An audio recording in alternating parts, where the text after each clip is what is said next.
안녕하세요. 영추유튜브입니다.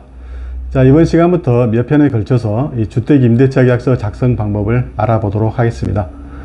자, 계약서 작성 방법을 쉽고 간단하게 짧은 영상으로 영상을 만들어 볼까 하는 생각도 잠시 해봤는데, 자, 선무당이 사람 잡는다고 이 계약서 작성 방법을 대충 알고서 계약서를 작성했다가 큰 낭패를 볼 수 있기 때문에 앞으로 몇 편으로 나눠서 자세하게 설명해 보도록 하겠습니다.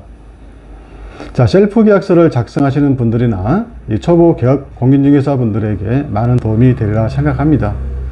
물론 그 부동산 중개업소에서 가서 주택임대차 계약을 하는 임대인이나 임차인도 이 계약서 작성 방법을 미리 알고서 그 계약에 임하게 되면은 당황하지 않고 꼼꼼하게 계약서를 살펴볼 수 있어서 큰 실수는 하지 않을 것입니다. 자, 아무튼 이번 시간 제1부에서는 이 주택임대차 계약서를 작성하기 위해서 기본적으로 우리가 알아야 될 내용에 대해서 이야기해 보도록 하겠습니다. 자, 주택임대차 계약은 이 주택에 대한 전세 계약이라든가 월세 계약 등 임대차 계약을 말하는데요. 자, 집을 빌려주는 집주인을 우리가 임대인이라고 그러죠. 그리고 집을 빌리는 세입자를 임차인이라고 하는데, 그 임차인과 임대인을 주택임대차 계약의 당사자라고 하는 것입니다. 자, 그리고 이제 이러한 그 주택임대차 계약에 대해서는 우리 특별법인 주택임대차보호법이 먼저 적용되고요. 그 규정이 없으면은 일반법인 민법, 특히 민법 규정 중에서 임대차에 관한 규정이 적용됩니다.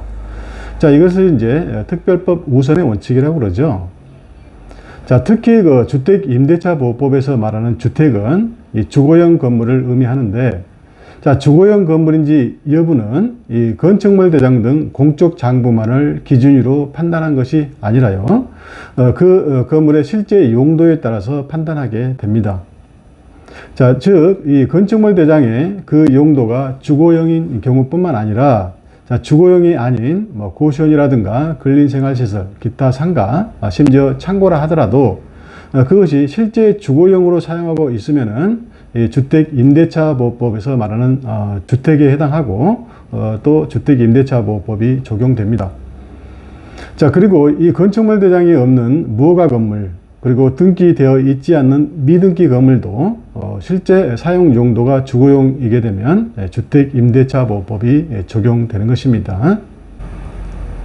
그리고 한 가지 주의할 점이 있는데, 자, 이러한 주택에 대해서 이 당사자인 임대인과 임차인 사이에 그 주택임대차에 관한 중요한 계약 내용이 정해지게 되면, 즉 합의가 있게 되면 그 계약서를 작성하지 않더라도 그 주택임대차 계약은 성사 내지 성립된 것입니다. 자, 반드시 주택임대차 계약서를 작성해야만 계약이 된 것으로 착각할 수도 있는데요.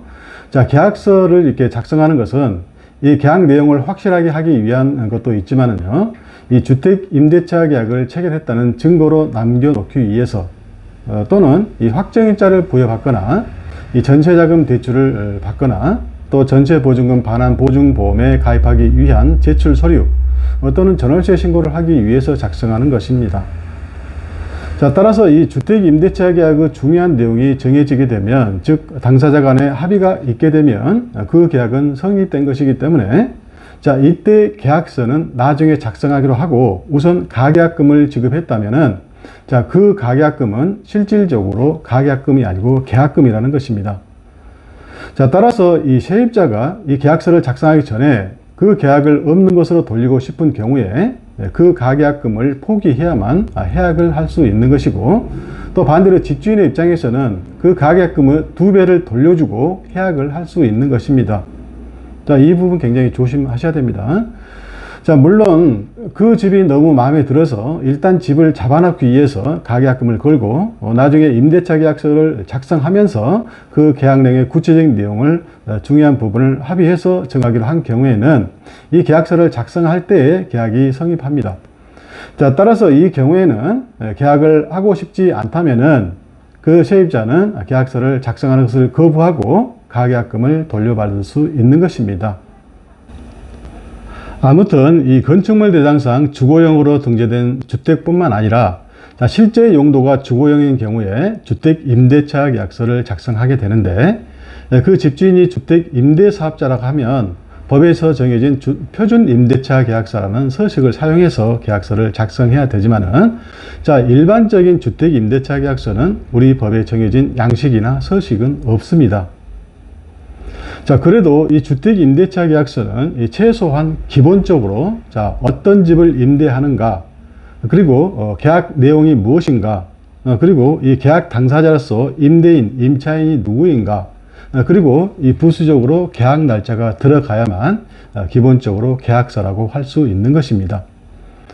자, 따라서 이 법에서 정해놓은 서식은 아니지만 우리 중개업소에서 일반적으로 많이 사용하는 주택 임대차 계약서 양식에는 일단은 제일 위에 이제 계약서 명칭이 나오겠죠.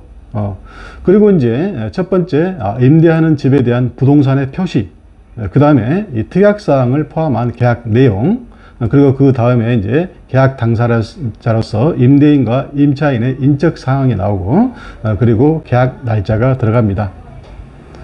자, 물론 그 중개업소에서 계약서를 작성하는 경우에는 중개업소의 명판, 그리고 중개수수료 내지 중개보수, 그리고 중개대상물 확인 설명서의 작성 교부에 관한 것이 들어갑니다. 자, 참고로 그 은행에서 이 세입자 내지 임차인이 전세자금 대출을 받는 경우에는 이 중개업소의 명판이 들어간 계약서가 필요하기 때문에 직접 작성한 셀프 계약서로는 그 전세자금 대출을 받을 수 없습니다. 자, 그리고 이제 계약서를 작성할 때에는 그 1번 아까 말씀드렸던 부동산 표시에 관한 부분은 이 토지대장, 건축물 대장 등 각종 공적 정보를 발급받거나 열람해서 작성하는 것이 원칙이지만, 요즘 같은 경우는 그 부동산 통합 민원 사이트 일사편리에 접속해서 이 부동산 종합증명서를 열람 내지 발급받아서 작성해도 되고요. 자, 예를 들자면은 이 서울 부동산 정보 광장이라든가 경기도 부동산 포털 등 이 각 지자체별로 그 운영하는 부동산 정보 사이트가 있어요. 부동산 정보 사이트에 접속해서 그 부동산 정보가 전체적으로 다 나오는데, 그래서 그 부동산에 관한 모든 정보를 한꺼번에 이제 이렇게 알 수가 있어요.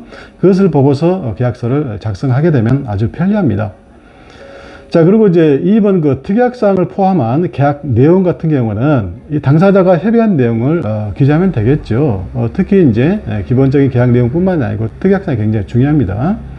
자, 그리고 이제 3번 계약 당사자의 인적 사항 같은 경우는 그 임차인과 이제 임대인이 나오는데, 임차인 부분은 그 세입자의 신분증을 보고 기재하면 되고, 또 확인하면 되겠죠. 그리고 임대인 부분은 그 집주인의 신분증과 그 다음에 등기상 전부증명서 갑구의 소유권자가 나오는데, 그 소유권자 인적 사항을 보고서 기재 내지 확인하면 되는 것입니다.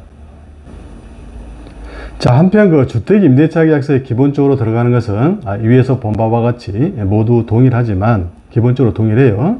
그렇지만 이제 계약 내용 부분이 있죠. 그 계약 내용을 기재하는 부분에 있어서는 이 전세 계약인가 월세 계약인가에 따라서 기재하는 내용에 약간의 차이가 있습니다. 아시겠지만 전세 계약은 월세는 없고 보증금만 있죠.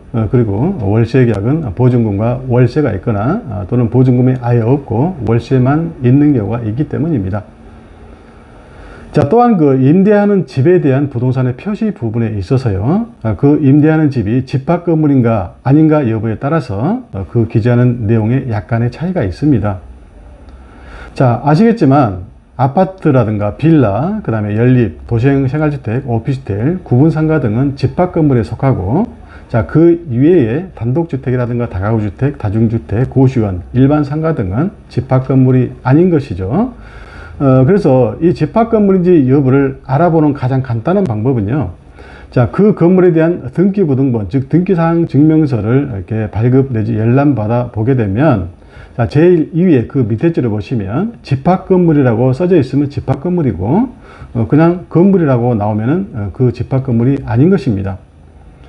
자, 그리고 이 아파트 등 집합 건물은 건물 한 개동 전체를 한 개의 부동산으로 보는 것이 아니고요. 절대 아니에요. 그 구분된 각 호실, 예를 들면 제203호 또 제306호 등 각 호실로 구분된 구분 건물을 각각 한 개의 부동산 내지 한 개의 건물로 보기 때문에, 자, 각 호실별로 호실 명칭을 붙여야 되고, 그 집주인도 각 호실별로 각각 다르고요. 또 각 호실별로 한 세대만 살 수 있는 것이며, 그리고 이 건축물 대장, 부동산 등기부 등 공적 장부에도 각 호실별 호실 번호와 호실 명칭이죠. 그 호실 번호와 전용 면적, 그리고 대지권의 종류와 대지권 비율, 즉 지분이 나와 있습니다. 자, 그런데 이 집합 건물이 아닌 단독주택 등은 이 건물 한 개동 전체를 한 개의 부동산 내지 한 개의 건물로 보고, 이 건물 전체의 집주인도 동일하지만, 자, 각 층별로 여러 세대가 살기도 하고, 또 각 층별 안에서 세대를 구분해서 여러 세대가 살고 있지만요, 이 건물 한 개동 전체가 한 개의 건물이기 때문에 이 공적 장부에는 각 층별 면적과 그리고 각 층별 면적을 모두 합한 연면적만 나와 있고요. 그리고 각 호실별 명칭이 없고, 따라서 각 호실별 전용 면적도 나오지 않습니다.